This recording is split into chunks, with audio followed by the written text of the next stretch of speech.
I'm going to tell the story about my Aboriginal justice education. I was the youngest person ever appointed to the Provincial Court of Alberta. This is a picture of me that hangs in the courthouse. It was taken around the time of my appointment, and when I look at it now, it scares me to think of that boy having the power of a judge. I believe in the theory of deterrence, which says that if you punish someone for doing wrong, people won't do wrong. I think that now is just a legal fiction. Most offenders don't think about the consequences of their actions, so it doesn't matter what the consequences are. My career was partly in the city of Calgary and partly on circuit. The circuit included the town of Cochrane, and in Cochrane I heard all of the cases that came from the Stoney Indian Reserve at Morley. My first circuit assignment was 5 years in the 80s. And in those years I was always pleased to see the courtroom full of Indians because it was predictable that they would plead guilty. They'd have little to say. I could impose the appropriate sentence and move on and be finished everything before lunch. One case that I do remember was a man who was found in the act of beating his wife. He had her down on the ground and he was kicking her in the face. And she was a pathetic looking woman who kind of shuffled up to the witness stand and stood staring at the floor. When she was asked to give her evidence, she mumbled something that was almost inaudible. And what she said was, "I deserved it." So I convicted that man and I sentenced him to 3 years in a federal penitentiary. 2 years later, he was back in court. He'd been paroled. He'd gotten drunk, gotten into his car, gone back out to the house and demanded that he be let in. She refused to let him in and she phoned the police. He went into a rage and he crashed his car into the side of her house. So when they were back in court, she stood up and she said, "While he was away, I got counseling. And I now know that I don't have to take that anymore."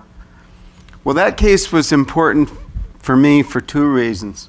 One, it was an example of the failure of deterrence. 2 years in a federal penitentiary, and it hadn't even slowed him down. But the other was the need to empower victims. She was accepting beatings like that because she didn't know better. She needed somebody to teach her that. Anyway, that was the 80s, and then I was back in Calgary for a number of years, and then back on circuit and doing Cochrane again in the 90s. And in the 90s, the courtroom was still full of stony offenders, but public awareness was changing. There was more concern about the disproportionate number of Aboriginal people who were appearing in our criminal justice system. In Alberta, we had the Kazi Report, and one of the things it said was that judges who don't know anything about the Aboriginal communities in which they preside are often seen as judicial tyrants. Well, I thought, yeah, that's me. And when I was there in the 80s, I didn't know anything about these people. But I think my years in the 80s were a valuable part of my education because they kind of motivated me to get it right the second time I was there. And I did work hard then to understand these people and to learn about their customs and their view of justice. And I learned that their view of justice differed from the European. They saw wrongdoing as ignorance in need of teaching and illness in need of healing. Kazi also talked about worldview, and I didn't even understand that term. But I think I've come to understand it now. Different people see the same world differently. I've come to see it differently, and my favorite example is I love to walk in the woods. And I used to like to build things like decks and fences. So I'd be looking at the trees and I'd see the 2x4s and 2x6s I could cut out of them.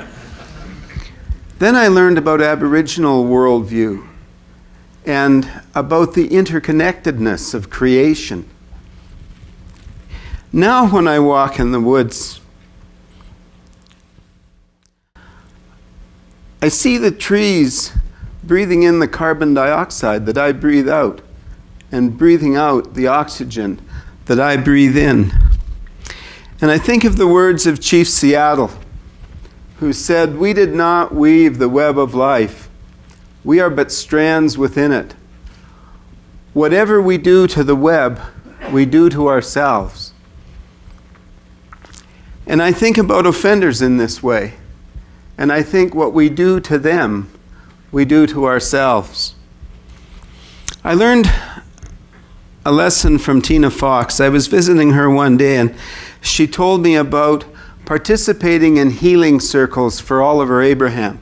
And I recognized his name from the court docket. He was facing a number of charges of impaired driving causing death. He got drunk. He caused a multi-fatality collision. And one of the people that was killed was Tina's niece. I was just tremendously moved by her compassion for this young man, and I was embarrassed to think about the loud cry for severe punishment that would be going up in my world. Tina also told me about difficulties faced by children on the reserve. Anyway, then 1996 was a big year in my Aboriginal education. In that year, the criminal code was amended to add some provisions in relation to sentencing. And one of them says, it's 718.2 sub E.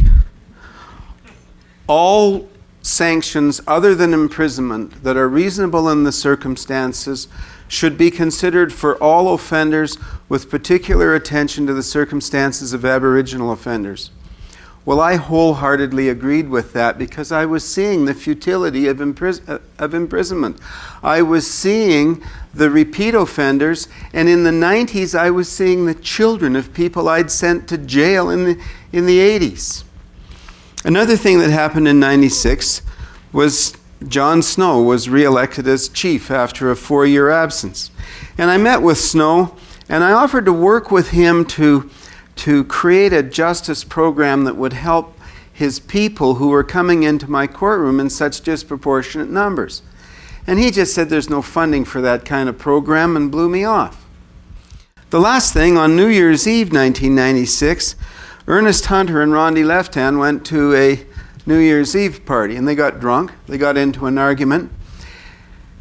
And Hunter beat her up, threw her to the ground, kicked her in the face. The facts were the same as the man I spoke of earlier, but I could no longer just send him to jail. My worldview was changing.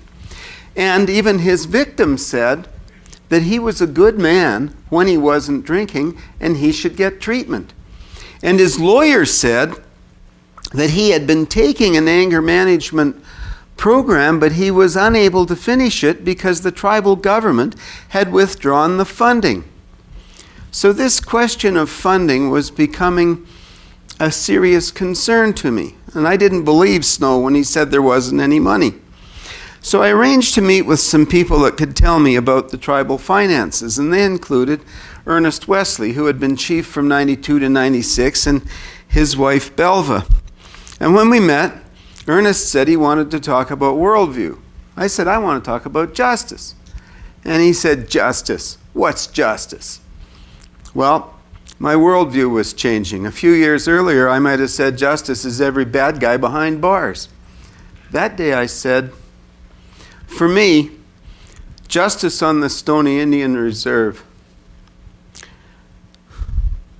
would be every child having a safe, quiet place to sleep at night. Well, that answer struck a chord, and we talked for quite a while. When I got up to go, I said I wanted to visit the grave of John Laurie, and I asked them if they could tell me where it is. And Belva said, yeah, it's on the hill overlooking the old McDougall Church. And then she kind of teared up a bit. And she said, when you go there, look at the other grave markers. They will tell you a story. So I went there, and I was shocked at what I saw. There were prairie grass growing around mounds of rocks where graves had been dug and filled in without repairing the ground. and most of the grave markers were crosses that were leaning this way and that. I walked around and I saw what brought the tears to Belva's eyes. Too many of those grave markers had less than 30 years or even less than 20 years between the date of death, or the date of birth and the date of death. I finally came on John Laurie's grave, and I had to get down to read the inscription. And when I stood up, I saw the grave of Buffy Quits. She is described as mom, daughter, sister, and friend. There's a barrel rider etched on the granite. I knew Buffy's parents. I've met her orphan child. Her parents talked about her passion for barrel riding. I know the place on the highway where she was killed. In that moment, the suffering, the reality of the suffering on that reserve came home to me. Until then, all of the stuff I'd heard was just information. I knew about the beatings and the murders and the fatalities, but it was all just information. I didn't feel it until that moment. And through all of this, I was thinking about Ernest Hunter. He grew up in this community with all of its alcoholism and violence and suffering. I thought about the words of an OG Cree elder who said, "If you're not going to lock them up forever, don't lock them up at all, because they come back more angry and more dangerous than when they go in." And I thought of how true that was in the case of the man that crashed his car into his wife's house. So I wanted to deal with Hunter by way of a treatment-oriented sentence, but I knew that if I didn't send him to prison, the Crown would appeal and the Court of Appeal would send him to jail. So I was trying to figure out how I could make the Court of Appeal see these circumstances the way I saw them. I had reliable information about millions of dollars being misappropriated by the tribal leaders. And it was my view that it was that was responsible for the fact that most of the people lived in poverty and that there were no programs available to help the people deal with their social problems. So I got the idea that if I ordered an investigation, I could get a report that would be evidence on the record that might help me justify what I was going to do. And when the matter came back to court, on June the 26th, 1997, I ordered an investigation into the political corruption and financial mismanagement on the reserve. And that became a media firestorm, and it attracted international attention. But that's a different story. This story is about my conversion from a judge who thought imprisonment was a good way to deal with crime to a man who can no longer work in that system because I now see it as so archaic and so wrong. In more than 30 years as a judge, I came to the conclusion that the vast majority of people who appeared before me were not bad people. They were mostly dysfunctional people, people who suffered from learning disabilities and mental illness and addictions. There's no question that there are some who are dangerous and they have to be removed from society in order to protect society. In my experience, they were the exceptional few. So I've recently been introduced to the work of the Alberta Family Wellness Initiative and the research that they are doing in early brain and biological development. And they say that individuals who are subjected to toxic stress in infancy and childhood actually have a different brain architecture than normal. And toxic stress, things like neglect by parents who are unable to properly care for them, and violence and alcoholism in the home, and even sexual abuse probably the worst, but they say neglect almost as bad as sexual abuse. And they say that this toxic stress in childhood leads to negative behavioral consequences, impulsivity, poor decision making, memory deficits, and habit formation, all of which lead to make people prone to addictions. And they define addiction as a disease of the brain, a chronic, relapsing brain disease. And they say it's undertreated, underdiagnosed, and undertreated because there's a lack of awareness of the complexities of the disease and its treatment. So I think the Aboriginal people had it right when they said that wrongdoing is often the result of illness in need of healing. The scientific research now confirms that. I think maybe I was a lot more inspired than I realized when I told Ernest Wesley that justice is every child having a safe place to sleep at night. And I recently made the suggestion to a meeting of people from Morley and Cochrane that they might really improve the social situation if they could create a program of women helping women so that every young mother on the reserve would have the resources that she needed to properly care for her children. And they are now working on a program that they say they're going to call Mums to Mums.